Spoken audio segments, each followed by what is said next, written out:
Olá a todos, eu sou o Everton de Oliveira, o professor Água do Instituto Água Sustentável, e esse é o nosso programa Pompa, porque o mundo precisa de água. Pompa é a abreviatura do nosso programa.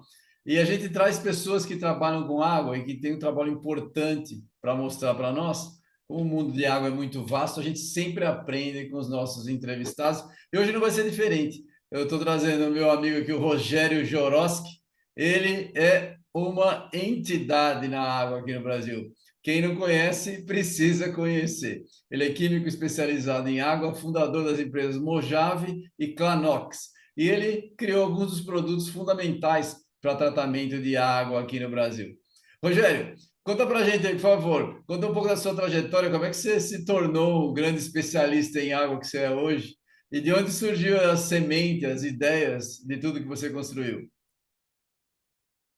Bem, eu acho que desde que eu me formei, né, isso nos 1980, eu comecei a trabalhar com meio ambiente, água, desenvolver sistemas e tive uma trajetória bastante forte, né, na indústria e sempre voltado ao processo de eletrodeposição, tratamento de água, otimização dos processos.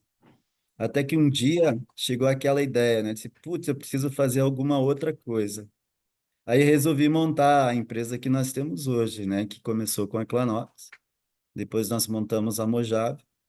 E hoje estamos finalizando toda uma estrutura de mudança de marca, de logotipo, de sistemas para a Água Top, que ela nasceu no Ceará. Hoje a gente está iniciando, eu acho que em setembro a gente inicia a construção da nova unidade lá no Ceará, mas sempre a gente trabalhou com água, desde o início dos nossos trabalhos. Mas por incrível que pareça, essa empresa ela não começou com água, a nossa, né? Ela começou fazendo revelador e fixador para raio-x, Olha só. uma tecnologia que nós trouxemos da Itália, mas não deu certo no Brasil, sabe? É uma coisa que enroscou e não andou. E aí, um belo dia, nós estávamos assim, imaginando o que fazer da vida, e apareceu o pessoal da Sanepar com um probleminha de incrustação. A gente começou a desenvolver um projeto, isso em 1996, e não parou mais, né? Aí a gente largou mão do revelador e passamos a trabalhar única e exclusivamente com água.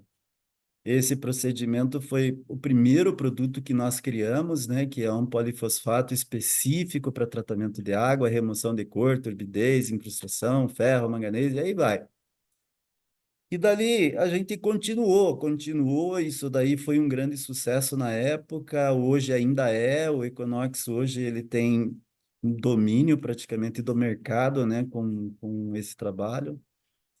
E dali para frente nós iniciamos um processo de criar novas coisas, novos processos. A gente não faz nada que seja assim um commodities, né? Mas só produtos específicos para problemas bastante sérios que hoje a gente tem aí a nível nacional.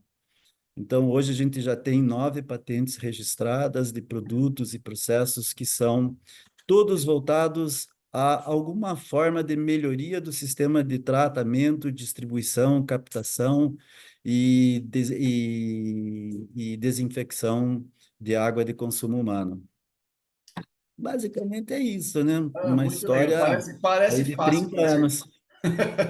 Parece fácil ser resumindo assim, né? Conta pra gente. São 30 anos de praia. Conta pra gente a história das incrustações, começando a tubulação de água. Você tem um monte de história, foto, causos surpreendentes, né? Para quem não conhece. Eu gostaria que você contasse um pouquinho para a gente desses problemas, né? Quais as soluções? E se há atenção devida? E uma pergunta de curiosidade minha. Como é que você pensou a química e a física do Econox para trabalhar com as incrustações? De onde veio a tua ideia e qual conhecimento você usou para isso? Como eu sou pesquisador, eu gosto de ouvir a parte técnica por trás disso. Por favor. O nosso primeiro evento de desenvolvimento foi criar. A gente descobriu uma demanda muito forte, né, que havia no Brasil de várias companhias de saneamento, que era o sistema da incrustação dentro da rede. Em primeiro momento, nós fizemos um estudo de praticamente um ano de como fazer, né, e por que que ela acontecia, quais eram os eventos que causavam a incrustação e por que elas eram diferentes de local para local, e a questão que você tinha dois metais que eram predominantes nesse problema, né? Que era o ferro e era o manganês. Na época, o mais predominante era o ferro. E nós começamos a desenvolver esse processo. Foram várias parcerias, né, a nível nacional, onde a gente começou a fazer. Começamos com a Sanepar, depois fomos com a Copasa, e aí a gente precisava de um ambiente para realizar ensaios porque nós tínhamos lá uma rede muito comprometida, em situações que até você não conseguia, em redes de 100 milímetros, você tinha praticamente 10 milímetros de passagem de água.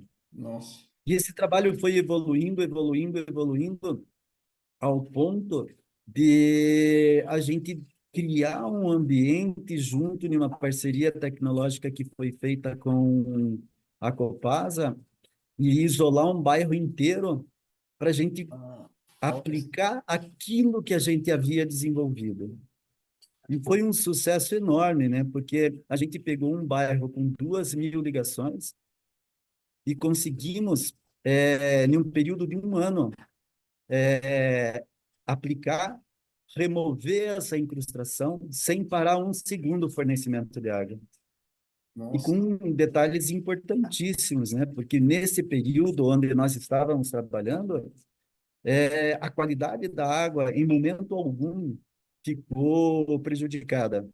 Inclusive, melhorou e muito, né?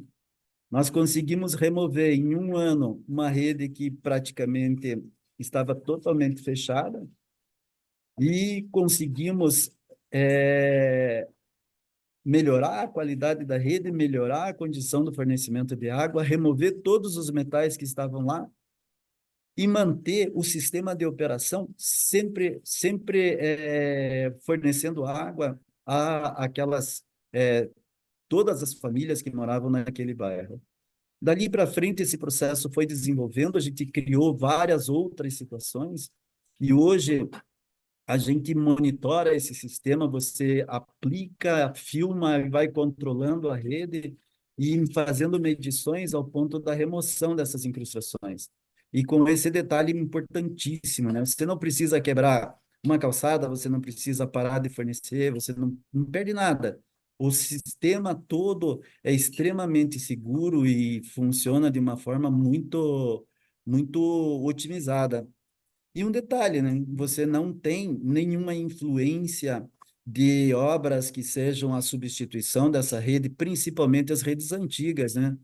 Nós estamos falando em redes que têm entre 30 e 50 anos de vida.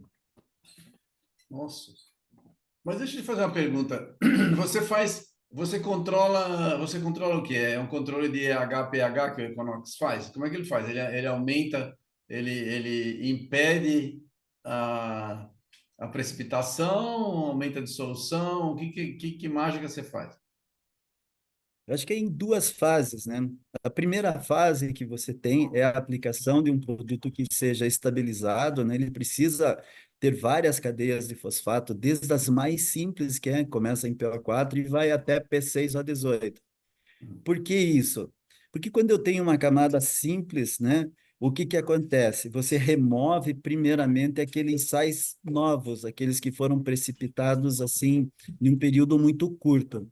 Esses são exatamente aqueles que dão cor, porque quando você tem uma oscilação de pressão, você tem uma oscilação de velocidade, você tem uma oscilação de temperatura, esse material acaba saindo da rede por um efeito de diferença de potencial e ele vai sujar a água. Você pode ter dois momentos: o ferro vai deixar essa água vermelha, marrom, e o manganês preta. O que que nós fizemos? Fizemos esse processo, criamos um procedimento que você, através da solubilização do ferro, o ferro 3 que você hoje tem presente na água, depois de precipitado, virando em ferro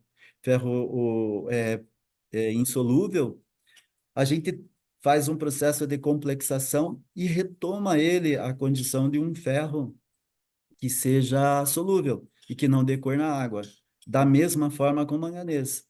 E isso gradativamente vai removendo o que já está depositado na rede e tornando a rede mais aberta para que a água possa chegar. E até tem um grande problema, né? A cidade cresceu, eu preciso de mais água. E com a incrustação, ocorre que tem menos água para chegar na casa de todos os usuários. Então, esse trabalho foi um trabalho que nós fizemos basicamente, levamos 3 anos para desenvolver. Hoje nós estamos aplicando em várias cidades com processo de monitoramento. Você filma as redes, mede essa distância, mede a concentração. É todo um cálculo feito sobre a incrustação, sobre a quantidade necessária e sobre o tempo previsto para fazer. Então, você tem que utilizar de uma forma que todo o processo de remoção não venha, de forma alguma, comprometer a qualidade final da água. Basicamente é isso, tá? E você aplica esse produto que remove tanto o ferro e o manganês depositado. Ah, interessante. Ele sai, o ferro, na verdade, ele sai complexado na forma de ferro 3 mesmo? Não, ele muda as características dele, né? Ele passa a ser um ferro 3, ele passa a ser um ferro 2, né? Solúvel, onde ele não apresenta cor. E um Tá. detalhe muito importante, a gente precisa de estabilidade para fazer isso, porque a água está em um ambiente de cloro, um oxidante extremamente forte. O que que acontece? Se eu removo esse material da rede, tanto o ferro quanto o manganês, eu vou ter uma ação muito forte do sistema de cloração. E o complexo formado precisa resistir a esse momento. Então, você remove o metal, ele precisa ficar complexado Complexado. e não voltar mais a dar condições de sujar essa água, de transformar essa água em água escura. Tanto o ferro quanto o Quanto manganês. O manganês. manganês é o mais difícil de todos. O ferro é um tanto quanto mais simples. E esse trabalho nós levamos alguns anos, não, bastante tempo atrás, para o pessoal do Ministério da Saúde. Por quê? Porque até um determinado momento a legislação ela limitava o ferro e o manganês presentes na água, o ferro em 0,3 e o manganês em 0,05. Mas não porque eles eram tóxicos, e sim porque eles causavam a evolução da cor. É. Com esse trabalho que nós apresentamos para o Ministério da Saúde, na revisão que houve da portaria, eles mudaram isso. E eles começaram a permitir água com 2,4 de ferro e com 0,5 de manganês, desde que esteja sendo utilizado um complexante efetivo.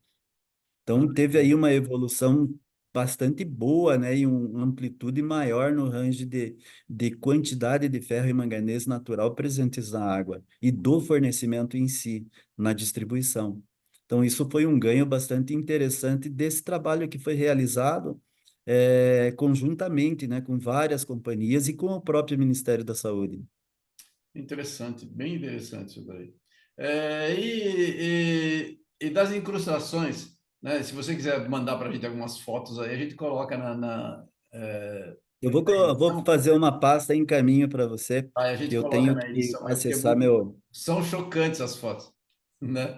São. Essas elas são, eu sempre digo assim, a gente começa a minha apresentação com um filme de terror, né? Uma coisa que assusta um pouquinho. Muito, assusta muito, mas é muito legal, muito interessante. E o que te levou, então, a pensar em problemas comuns a poços, né? Como o crescimento das ferrobactérias, por exemplo, que muita gente nem sabe do que se trata. Não, Nós tivemos, não dá para nós, só cloro, nós se eu jogar tivemos. só cloro, não funciona? Não, não dá certo. Mas a gente tinha um momento que veio onde a gente teve o primeiro contato com um poço artesiano em São Paulo não, em Santa Catarina. E o pessoal de geologia falava, o poço deu problema, nós vamos fazer o seguinte, fecha esse e faz outro. Começou dessa forma. É, E eu achava isso daí um tanto quanto estranho, né? Mas você já tem um poço ali, o aquífero é o mesmo, tem toda essa situação, para que fazer um é poço outro. novo, né? Aí eu acabei conhecendo o Zé Paulo. E ele disse, pô, mas a gente não tem como fazer. Eu disse, não, temos que achar um jeito. E nós começamos a desenvolver um trabalho de remoção de incrustações dentro dos poços. Aí a gente pegou, o poço começava a perder vazão, a gente começou a criar uma metodologia e um produto para resolver isso. Por quê? Porque o que que você tinha? O entupimento do pré-filtro e impedia que a água passava. Não é que o aquífero estava com problema, mas sim você tinha um problema de entupimento da parte de fornecimento, tanto de filtro e pré-filtro. Aí começamos a criar, isso aí foi um trabalho muito legal, começou a ter um sucesso grande, começamos a salvar um monte de poços, e isso veio a gerar uma outra situação. Um evento que nós descobrimos em um trabalho que estava sendo realizado no Rio Doce, que se utilizava a água do Rio Doce para abastecimento público e que se contaminou por ferrobactéria. Hum, Aí o grande problema de tudo isso daí, que elas faziam um biofilme, elas trancavam todo o sistema de passagem, tanto do filtro quanto do perafiltro, e elas precisavam ser removidas. Aí nós criamos uma parceria de desenvolvimento com a Copasa, e em 6 meses a gente criou um produto e um procedimento para remoção das ferrobactérias. olha só. E, e isso foi uma coisa assim que trouxe uma evolução bastante grande para o processo, né? Porque a ferrobactéria, ela não é natural do poço. Ela foi levada para dentro do poço por manutenção de bomba, por uma série de situações onde você colocou ela no poço. Ela não é natural. Só que você precisa remover porque ela causa um efeito de entupimento muito forte através do biofilme e ela cresce muito rapidamente. No ponto onde tem a bomba, aquele aquecimento, aquele calorzinho gerado pela bomba propicia para ela um ambiente muito bom para ela se desenvolver. E isso faz com que você perca o poço. É uma questão assim, ela não é tóxica, ela não traz um efeito que seja danoso à saúde. Porém, a reação dela, da transformação do ferro 2 em ferro 3, o de hidrato de ferro, cria essa incrustação. E ela também gera o aparecimento de cor. O que que nós imaginamos na época? Ela se alimenta do ferro 2, ou seja, ela utiliza o ferro 2 para fazer a energia necessária para ela. O que que nós fizemos? Bloqueamos o ferro 2 para a bactéria, aplicando um processo onde eu complexava o ferro e eu não tinha mais ferro 2. Em princípio, ela morria de inanição. Ela não tinha mais o alimento para ela se desenvolver. Então, em primeiro momento, você fazia uma limpeza química do poço, removia os depósitos que você tem presentes ali, né, e o próprio biofilme. E nessa situação, nós tivemos uma descoberta muito interessante, porque os primeiros procedimentos utilizados para a remoção da ferrobactéria se utilizava cloro. Sim. E a gente descobriu que o cloro acabava protegendo as bactérias. Ele matava as bactérias superficiais do biofilme e as que ficavam por trás do biofilme, a partir do momento que o ambiente ficava propício, elas voltavam numa velocidade muito forte. E aí que nós criamos esse procedimento de que eu precisava dissolver primeiramente todo o biofilme para depois conseguir remover as bactérias. E aí que foi o grande pulo do gato, né? Remover a proteção delas e depois da limpeza você mantinha um ambiente isento de ferro 2 e sim ferro complexado. Esse ferro era natural da água e elas viviam desse consumo, né? Não é bem consumo, mas da metabolização do ferro 2 para ferro 3. E é assim que a gente conseguiu resolver esse problema. Muito interessante. Mas e depois, quando você resolve o problema, praticamente você faz uma desinfecção completa do poço naquele momento. O problema volta? Se você não conseguir porque veja bem, você tem a bactéria no poço, você tem ela dentro das paredes do O pré-filtro filtro, e claro. toda a parte do aquífero que elas acabaram Corrigido, é. caminhando. Eu preciso fazer com que essa desinfecção atinja o poço, a bomba, a tubulação, mais o filtro e o pré-filtro. Então, essa criação da metodologia de fazer com que haja um pistão hidráulico que empurre esse agente para dentro do pré-filtro é que foi um grande pulo. Porém, sempre restam algumas. É. Então, o que que é depois da limpeza, a gente mantém um ambiente oxidante dentro do poço e mantém também a dosagem de um complexante do ferro, para que gradativamente elas vão sendo eliminadas tanto do filtro quanto do pré-filtro, que é o maior dos problemas. A maior colônia de bactérias está no Tá no pré-filtro. pré-filtro. E É. ali que é o foco que você tem de atuação para fazer com que elas não retomem o processo de crescimento. É interessante, interessante. Mas, na verdade, o que eu tinha pensado a respeito disso é que como você coloca, bom, as bactérias, é uma reação, na verdade, ela pega ferro 2, o ferro 2 então, ali para estar em solução, ele está num ambiente redutor, né? Senão ele passa para ferro 3. A presença do oxigênio é que facilita isso, não é? Para a bactéria usar. A bactéria precisa do oxigênio para fazer a reação, não é isso? Ela é um catalisador, praticamente, não é isso? Ela não tem assim a necessidade de oxigênio porque ela é anaeróbia, né? Então, esse procedimento é uma reação biológica e uma reação química. Então, ela trabalha nesse ambiente, ela precisa da questão do ferro para que ela tenha essa energia suficiente para ela proliferar. E quando você faz com que esse processo dentro do poço gera esse ambiente onde próximo à bomba você tem uma elevação pequena da temperatura, o ambiente é adequado para elas. Elas não têm assim a necessidade efetiva de oxigênio, mas elas têm a necessidade efetiva do ferro 2. Do ferro 2, isso. Interessante. Muito legal, muito legal. Você exporta essa técnica e o produto?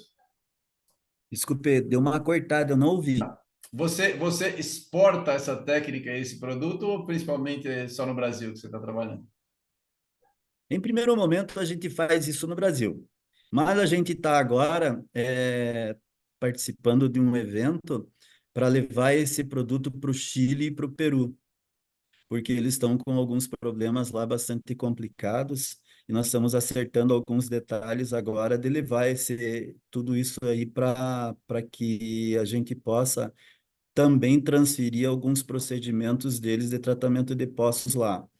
Eles estão tendo um momento bastante complicado lá, né, por problemas de falta d'água, Sim, mas é bastante difícil para nós. O Brasil já nos traz um momento de trabalho intenso. Sair para fora do Brasil gera um efeito maior ainda, né? Então é difícil você conciliar isso daí. Nós já tentamos algumas inserções fora do Brasil, mas as coisas ficam complicadas em função de deslocamento, as legislações são muito diferente. diferentes, então é uma questão assim que a gente precisaria de uma adaptação muito forte. A gente está fazendo vários trabalhos no Chile, no Peru, e a gente está fazendo um trabalho agora no Oriente Médio para um tratamento de uma fazenda de criação de galinhas. É interessante, é uma fazenda vertical. É uma questão que eles utilizam muita água para fazer esse trabalho e a gente está iniciando aí um trabalho que pode trazer a transferência de tecnologia, né, desse trabalho que a gente já faz aqui. E um outro trabalho que derivou dessa questão dos poços foi o processo de irrigação. Hoje a gente está desenvolvendo um processo de irrigação para evitar a presença, a cristalização do carbonato nos sistemas de gotejamento. Mas esse é um projeto ainda que está em andamento, está sendo desenvolvido agora. São poços de águas duras, né, que está interferindo bastante no sistema de gotejamento no processo da agricultura. Então, são algumas derivações que nós estamos fazendo aí desse desenvolvimento, do início do trabalho de poços e agora voltando aí também para a agricultura para fazer a remoção de incrustação de cálcio dentro das tubulações. Né? Porque gotejamento você vai precipitando cálcio, né, o calcário em volta do ponto, porque vai evaporando. É um processo interessante mesmo. Legal, muito legal. É que você vai tapando os bicos, né? O cálcio vai cristalizando e É, aí não tem a passagem. não tem E aí passagem. você perde o procedimento e a planta sofre muito com isso. Então, é uma questão também que está em desenvolvimento ainda, mas eu acredito que até o final desse ano a gente já vai ter boas notícias. Ah, legal, legal. Depois você me conta aí para a gente ajudar a divulgar. Muito interessante. Deixa eu te falar. É, ainda sobre poços, dá para a gente remover ferro e outros metais a partir do próprio poço, ou a gente tem que fazer tratamento sempre fora? E como é que isso pode ser feito, se for possível? Ah, você remove todo esse material. Tem duas situações, né, que a gente precisa estar bem presentes, né? O próprio aquífero às vezes fornece alguns Fornece. metais na Olha, forma solúvel. A gente tem a presença de vários, né? Alguns aquíferos fornecem até alguns metais que são complicados, tipo cromo. É, tem poços, por exemplo, aqui no Paraná, que a concentração de flúor é extremamente alta. Mas quando nós estamos falando de ferro e manganês, a primeira situação é: o poço deu ferro, deu manganês, você precisa proteger esse poço, né? Evitar que esse ferro e esse manganês se precipitem dentro do poço, dentro do filtro, porque senão ele vai acabar obstruindo a passagem da água. verdade. Então, a primeira situação, se o poço é novo, você tem como prevenir essa situação, né? Você pegar, fazer a aplicação de um complexante, tipo Econox, lá no crivo da bomba e evita que esse ferro venha precipitar. Se ele já está com esse problema, existe uma operação que você possa fazer de remoção desse ferro que está incrustado. É um procedimento que, dependendo da altura de filtros que você tem nesse poço, você pode fazer com a mesma bomba do poço ou, em algumas situações, usar um compressor. Porque se os filtros estiverem abaixo da bomba, não tem como não usar um compressor. Entendi. E nós já salvamos aí poços bem grandinhos aí com esse procedimento, tanto de dureza, quanto de ferro, quanto de manganês. O manganês não é um metal que é muito comum em poços. Ele é muito comum na região de Minas, uma parte da Bahia, uma parte do Ceará. Mas o ferro é predominante. O ferro é predominante em poços e aqui no sul, nós temos na região do Paraná a incidência muito forte de dureza nos poços, que é um efeito tão danoso para o poço quanto o ferro, porque ele obstrui de uma forma muito rápida os filtros e aí impede a passagem da água. Com isso, às vezes, você gera pressão muito localizada e essa pressão acaba danificando até o filtro, do próprio poço. Então, são situações que você Interessante. pode prevenir e você pode corrigir dependendo da situação e da idade de cada poço, de cada situação, de cada aquífero que você tenha, ah, e da necessidade que aquele poço demanda no bombeamento, efetivo do sistema. Interessante. Deixa eu fazer uma pergunta. A gente conversando com você, vê que você tem um monte de técnicas legais aí, um trabalho de altíssimo nível. E por que no Brasil a gente não faz mais para cuidar das águas? A gente tem o tratamento vai só até determinado ponto.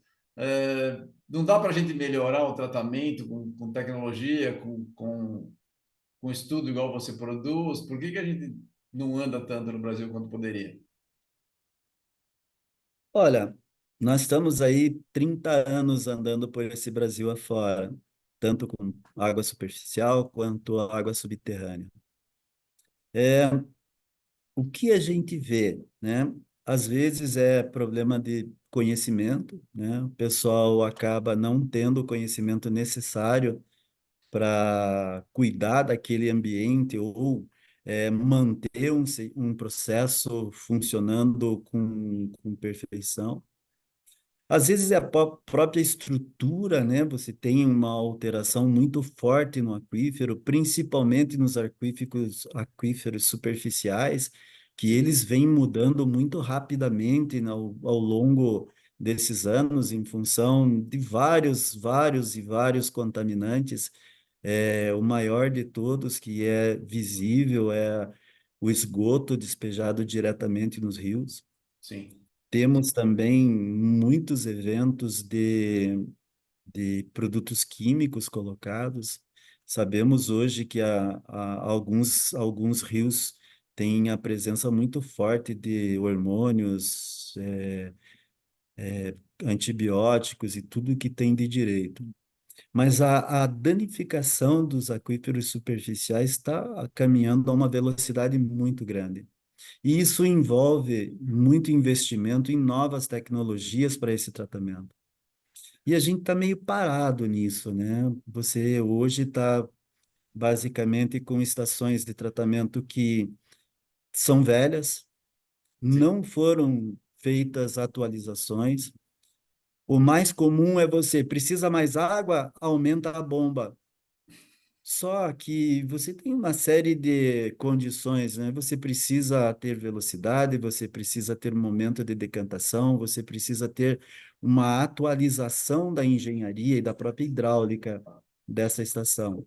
E o que aconteceu foi, a estação é a mesma, aí seus 30 anos, a necessidade cresceu, aumenta a bomba e aí o problema começa a aparecer e você transfere todo esse problema para o sistema de distribuição. O Brasil está muito parado, sabe? Falta de investimento, falta de mão de obra. Os técnicos hoje têm pouco conhecimento em algumas situações, não em todos, né? Mas a gente vê uma deficiência muito grande de conhecimento.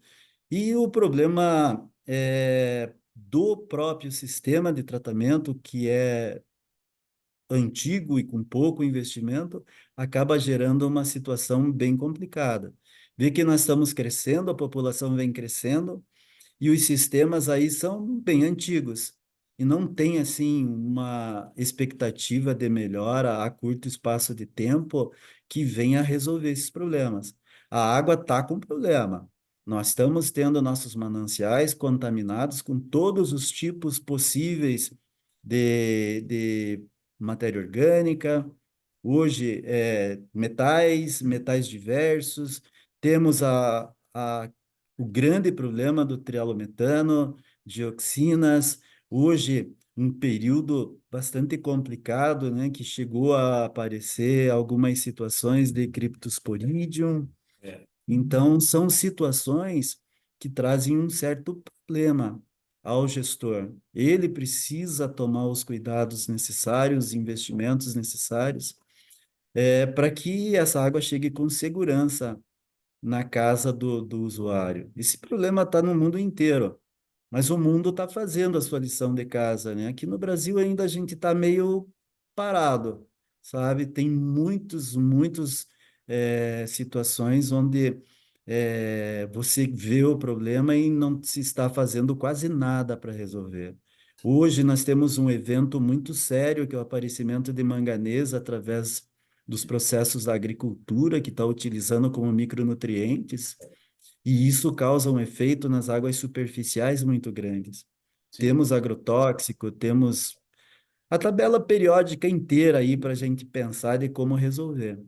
Mas há necessidade de uma atitude um tanto quanto mais efetiva aí dos gestores, né? A gente está levando bastante tecnologia para o pessoal, mas ainda existe aí algumas barreiras que são necessárias a gente ultrapassar. Eu concordo contigo. Não só aquíferos e rios, mas também essa água chega nos mares, oceanos, né? Ela também está criando problemas no deságue dos rios, porque está chegando uma concentração grande de manganês ou às vezes mesmo de fosfato, e tem várias outras coisas que estão causando grandes problemas. Eu concordo com você. Na verdade, existe tecnologia, existe conhecimento, mas ela não está chegando para as pessoas de baixo, como você falou, a gente tem uma dificuldade de pessoas com conhecimento para aplicar, para cobrar a aplicação, e a gente também não tem exigência dos políticos para que isso seja feito de alguma forma. Se a gente não se mobilizar, não vai acontecer. Essa é a minha sensação, né? Bom, vamos lá. O mundo precisa de água, é o nosso programa aqui. Qual a sua visão de futuro para melhorar a qualidade e a gestão dos recursos hídricos do Brasil e do mundo? A gente vai cada vez mais precisar de mais água de qualidade. Como é que você vê isso? Como é que as coisas podem ser melhoradas? E você vê alguma coisa? Aliás, eu sei que você tem uma experiência interessante. Você já visitou Israel, que é um país com pouca água. Então, em geral, país com pouca água usa melhor a água, né, do que país com muita água como o nosso. Conta pra gente aí. Olha, é uma situação complexa, né? Porque a cada dia a gente vai precisar muito mais água. A questão é que não se está cuidando dos nossos mananciais. A gente já fez várias visitas para outros países para tentar entender o que eles fizeram para resolver esse problema. A gente tem nos Estados Unidos, em Israel, que é hoje uma referência mundial, né, no processo de tratamento. E o que a gente vê lá fora? Vê lá fora o seguinte: eles fizeram a lição de casa. Eles protegeram os seus rios em algumas situações, né? Fizeram grandes trabalhos de proteção. Eles melhoraram os sistemas da estação de tratamento, fizeram estações bastante otimizadas, mas os procedimentos que eles usam são os mesmos que nós temos aqui. A grande questão é que eles investiram muito em controle, eles investiram muito em sistemas de monitoramento dos aquíferos, da distribuição, e coisa que aqui a gente não tem muito. Então, a diferença é investimento. Investimento e treinamento para todo o pessoal de operação. No que a gente está vendo no Brasil hoje? Algumas companhias fortes em capitais fazendo um trabalho muito forte para tentar minimizar esse efeito dentro das condições que, né, tem. As prefeituras, às vezes, é uma coisa que é assustadora de ver estações que nem cloração direito se faz. Então, você tem um contraste muito forte, né? Você tem empresas estaduais investindo pesado, empresas municipais, às vezes, sem ter a condição até de ter uma análise de cloro, de ter uma estação que tenha capacidade de remoção de matéria orgânica, que tenha capacidade de remoção de metais. E aí tem esse paradigma, né? Precisamos de água, precisamos de água de melhor qualidade, hoje não tem recurso e não tem a água, amanhã tem o recurso e não tem a água. Então, esse é o grande problema que hoje a gente está passando. Como isso vai se comportar a nível futuro é uma incógnita muito forte, né? É, Hoje nós estamos tendo aí um efeito climático também que está prejudicando bastante as águas superficiais, porque você tem muita chuva localizada, em outras situações pouca chuva. A gente tem, por exemplo, um exemplo de Santa Catarina, onde eu tenho, às vezes, em uma semana, turbidez de 5.000 e uau. turbidez de 300 na mesma semana.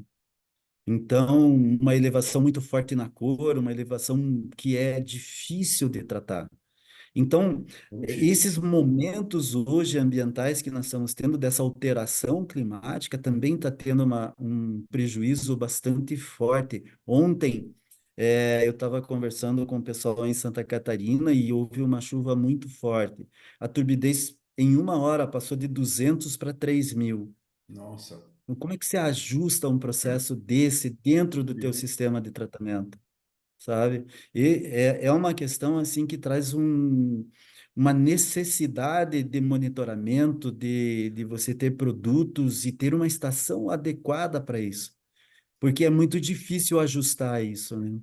Isso Entendi. está acontecendo aqui pelo sul bastante. Nós estamos tendo essas variações muito rápidas.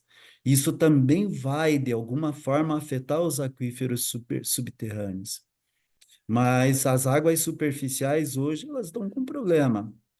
E a gente está tendo aí uma dificuldade bastante grande de fazer essa condição de tratamento com segurança.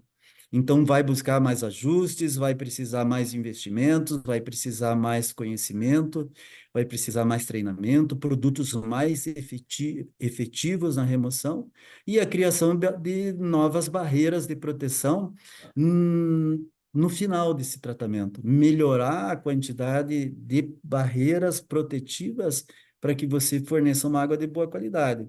Mas os eventos estão aí, eles estão acontecendo, a situação de alteração tanto de águas contaminadas com químicos, com orgânicos, com tudo que tem de direito, e além do mais, esse grande problema que está tendo, que é essa oscilação das chuvas, ou muito fortes ou muito fracas. Isso é um problema.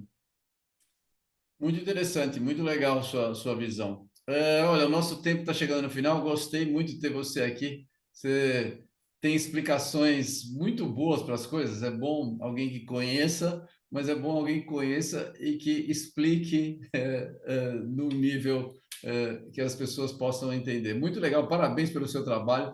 É um trabalho admirável. Cada vez que eu sempre fico pesquisando de longe o que você está fazendo aí, fico bem feliz e impressionado com seus resultados. Muito legal, parabéns novamente pelo seu trabalho. Por favor, deixe seus comentários finais. Bom, a gente também tem que agradecer essa oportunidade aí que você nos deu de poder ter essa conversa assim bem legal. E a gente vem aí tentando sempre trabalhar e fazer o máximo possível para criar novas situações. E eu acredito que a gente tem aí uma visão bem boa do túnel, né? Do trem no túnel, né? Esperando que não seja o trem. Mas eu acho que o Brasil está caminhando certo, vai conseguir mudar aí grandes situações e a gente tem a maior reserva de água do mundo, pena que ainda a gente não cuida bem dela, né? É Mas vai dar verdade. certo, acredito que nós estamos aí no caminho certo. Obrigado, Everton, por ter Obrigado. A gente precisa participado. de bem mais de bem mais pessoas como você para as coisas andarem mais rápido. Parabéns de novo, Rogério. Obrigado pela oportunidade aí. Um abraço. Valeu, Everton, até.